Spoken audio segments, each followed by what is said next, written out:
bawat sulok building. Pasensya na po. Di ba napakalinis? Malinis sila dito talaga. Kumbaga dito kasi syudad, iba-ibang mga tao dito. So ngayon po, kanya-kanya ang buhay dito, walang pakialaman. You can enjoy what do you wanna wear kasi nga syudad ito. Nung bago pa lang po ako dito ay masasabi kong this is a fashion city.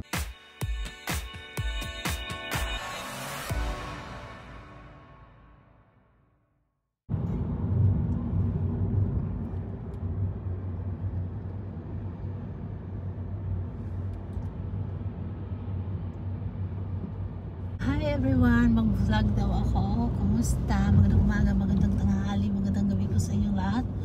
At muli, nandito na naman ako mag-vlog.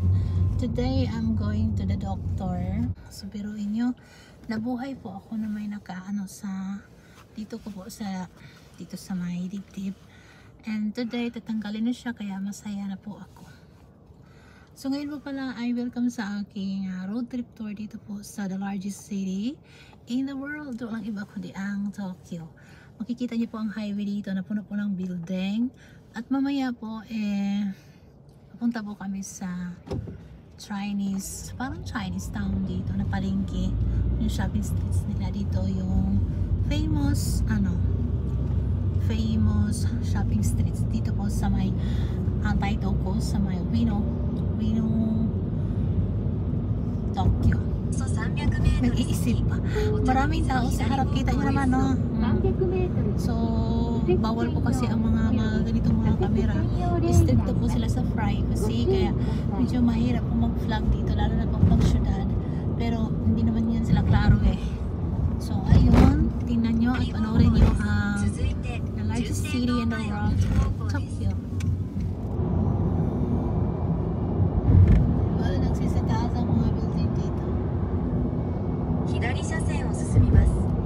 Nalagyan lang kasi ng mga harang para daw lahat dito talaga i-maintain.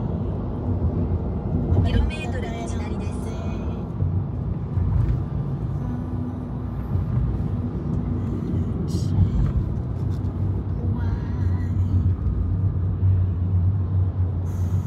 Ito po ito punta.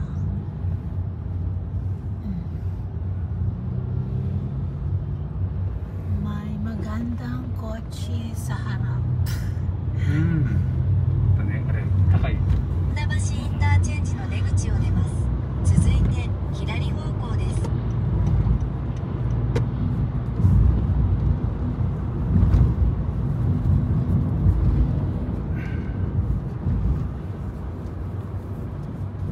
Down na tayo.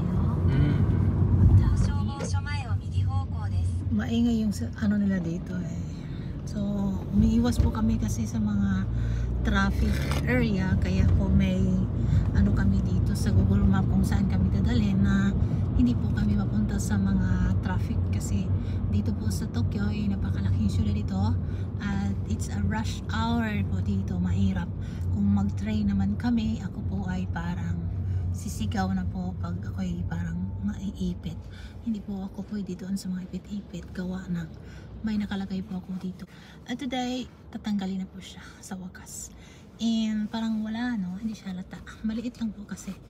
So, dito sa may suso. Sa may suso. Tapos, masaya lang ako ba kasi tanggalin siya.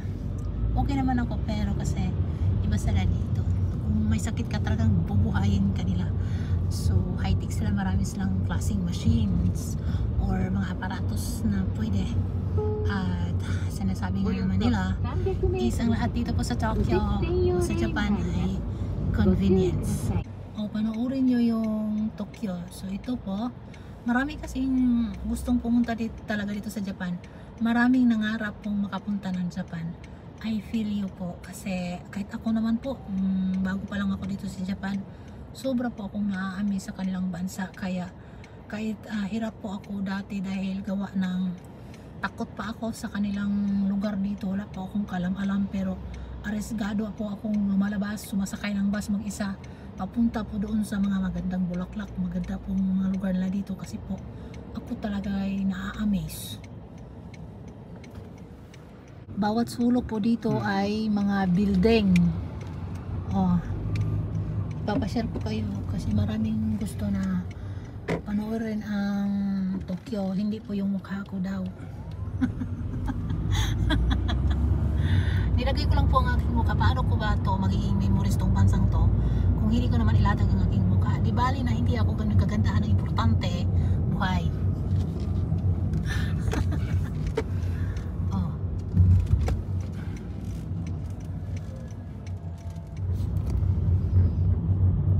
Biyaheng sinamahan po ito ng pagba-vlog para po may ma-upload.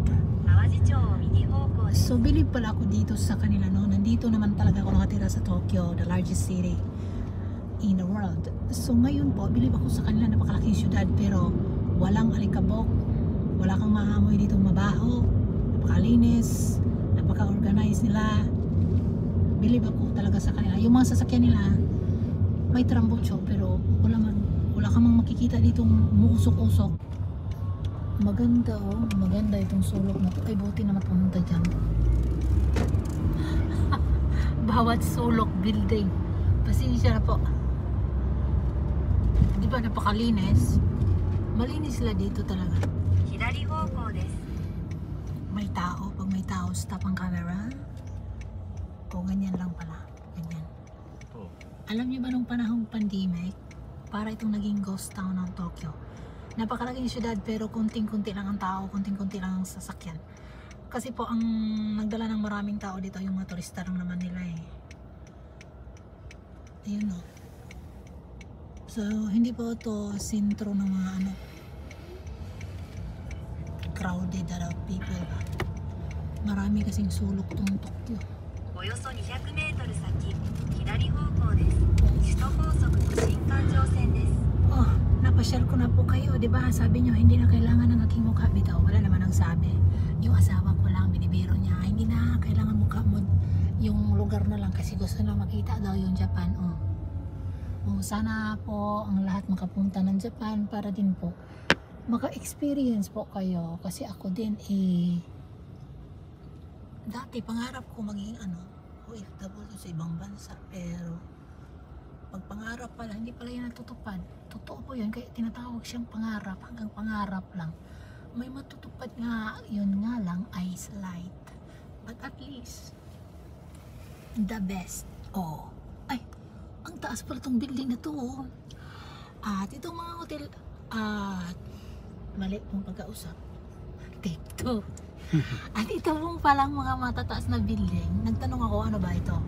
Maraming klase ito, mga hotels, office, mga IT ba, mga gano'n. Pero alam niyo ba na itong Japan is not a friendly country. So hindi po ito sila kagaya natin sa Pilipinas na sobra po nating wini-welcome ang ating mga turista. Kung baga dito kasi syudad, iba-ibang mga tao dito. So ngayon po, kanya-kanya ang buhay dito, walang pakialaman.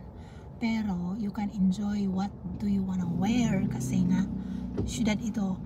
Nung bago pa lang po ako dito ay masasabi kong this is a fashion city.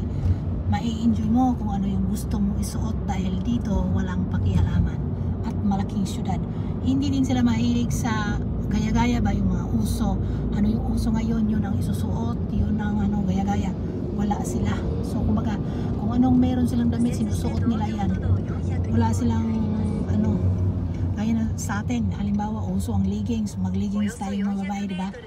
Or kaya uso ang dress, sila dito kung saan sila komportable magsuot is that sinusuot nila yan. At bilang isang Pinay, magtambay ka man dito or OFW ka or wala kang trabaho or anong trabaho mo dito is kailangan nating makisabay sa kanila kasi sa balat pa lang nila kutis radish na po. So ngayon kung magsuot tayo ng nakachinelas, naka-Spartan, nakasuot ng parang mukhang kawawa din tayo. So kailangan din nating makisabay. Kaya po minsan maraming nagsasabi maganda po talaga ang Japan kasi you can experience like you are living a magandang buhay ba kumbaga. Kasi kailangan nating makisabay, magsuot ng maayos kasi syudad to. Mga tao dito ay nakasuot ng maayos kasi po daw nila at mga negosyo.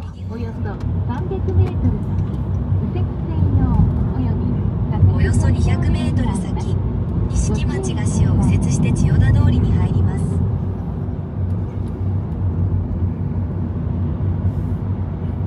Yung driver ko parang 錦町菓子を右折して千代田通りに入ります。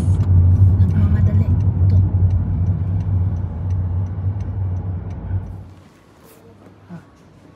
Maaga pa.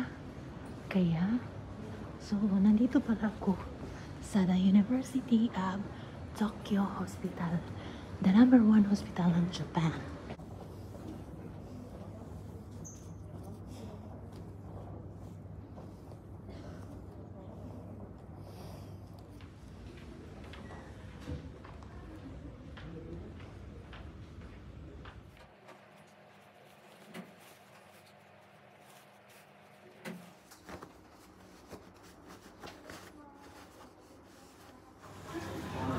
Marami po dito ang masarap sa mga vending machines. Tinapay. So, this is so high-tech ang kailangan.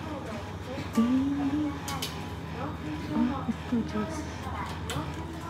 いちごバナナ Oh, sorry wa, orange? オレンジ Ay, banana mi tayo. うん Ano, mix? あミックスハロハロ Oh, sorry, mix. ミックスするね Hindi ako din. うんいいや Paano? まずお金入れて Ako,私, う skin. んさこれで8番えい Ay, dito pala. えここに買う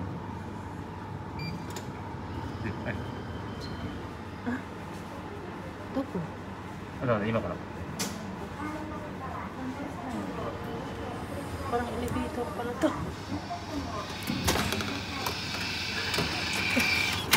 Parang elevator yan, ano?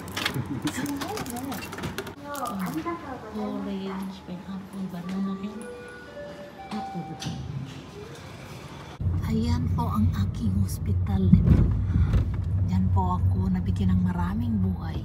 Kung maraming buhay ang pusa, isa din po ako. Kasi ilang beses ako nagagawang buhay. Pero yun nga, pag hindi ka pa naman kukunin ni Lord, hindi pa talaga. Kasi biruin mo, yung iba, isang opera lang, hindi na kaya sa akin, dalawa. Tapos, hindi lang kasi isa lang yung sakit ko, dalawa. Marami po, pero secret. Secret. Yan po ang aking pangalawang tahanan po dito sa Japan, ang the University of Tokyo Hospital. At kami po ay babalik na sa bahay. Maraming salamat po pala sa inyong pagsama sa aking vlog na to. At maraming salamat po sa inyong suporta din. At syempre po, mag-ingat po kayong lahat din dyan. At hanggang dito na lang ang aking video. At ako po at kami po pala ay pauwi na po sa bahay. So hanggang dito na lang for now.